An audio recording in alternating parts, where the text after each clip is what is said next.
Hey guys, so I just found this tag. I don't know if it's going around or if it's old, but I just thought it'd be interesting to do a cruelty free tag.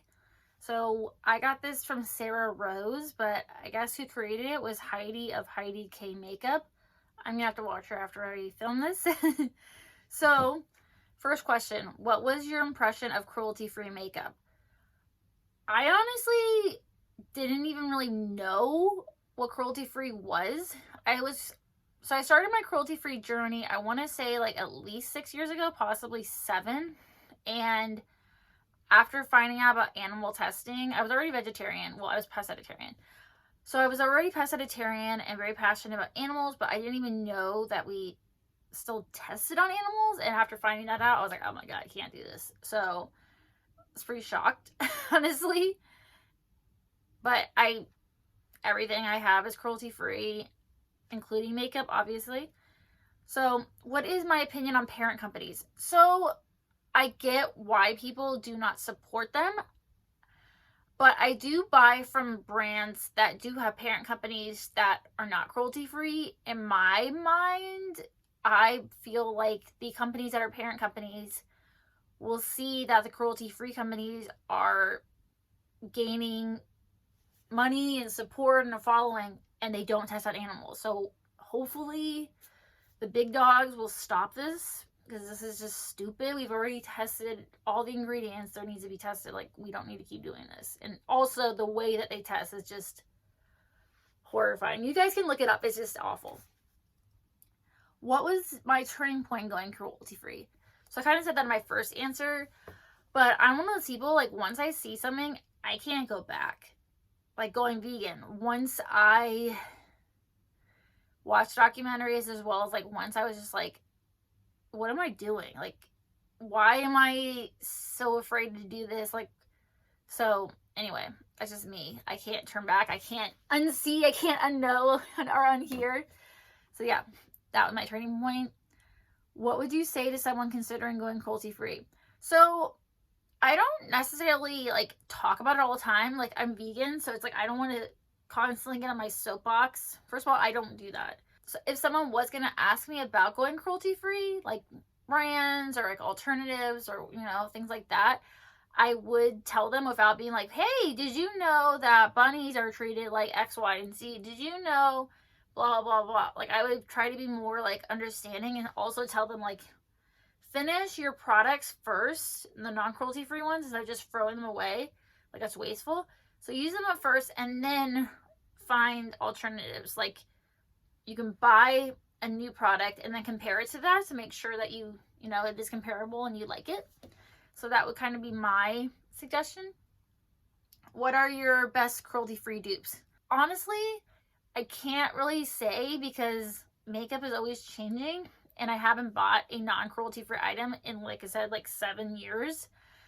I never really bought from L'Oreal, like, when it comes to makeup. Like, I remember getting like their shampoos and stuff as a kid, but I don't remember like that. Makeup wise, I don't know, so I can't really answer that question. Sorry. What items have you not found a cruelty free dupe yet?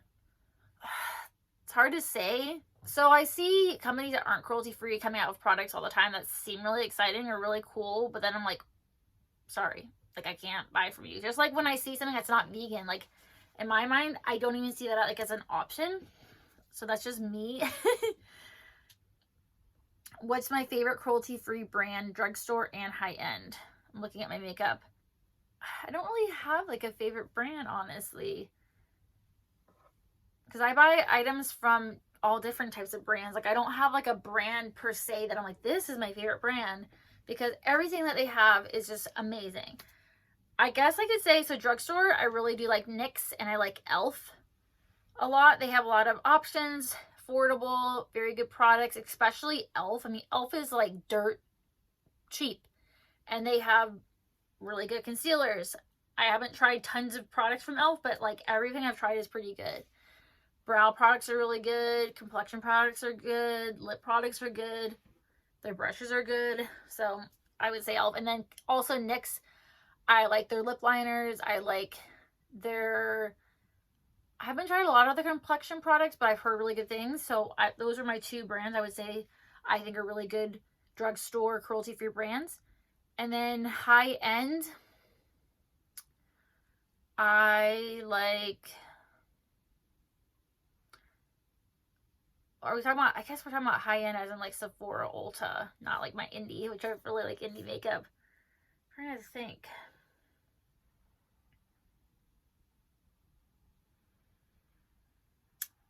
I haven't tried a lot from Charlotte Tilbury, but I do really like Charlotte Tilbury right now.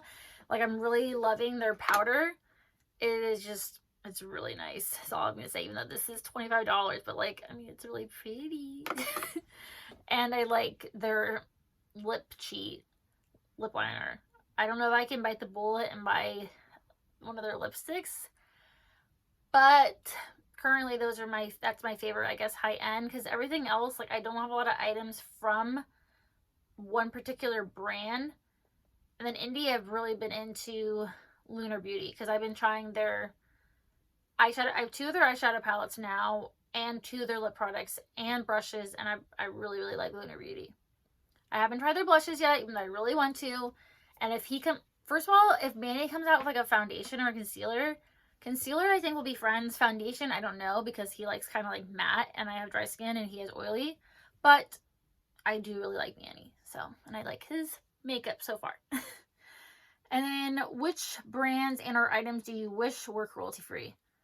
I want L'Oreal and Procter and Gamble to go cruelty free. Those are like the big dogs. And if Estee Lauder, again, those are some big parent companies who own a lot of the space. So if they went cruelty free, I would be very happy. What advice do you have for the temptation to buy non-cruelty free products? So when you buy a product, you're voting with your dollar. Yes, you are only one person, but for me, my dollar, I want it to represent what I'm about. That'd be like I don't buy non-vegan items.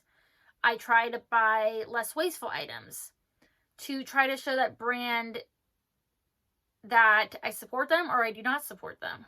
So to me, also think about non-cruelty free. What does that mean? To animals, do you feel okay with that? If you do feel okay with that, so that's just kind of what I have to say. What do you do with your non-cruelty free products? I don't have anything that's non-cruelty free. I just don't support those brands. I don't buy from those brands, but I guess I honestly, I mean, people who know me know that, like, not to buy me things like that. I might use it.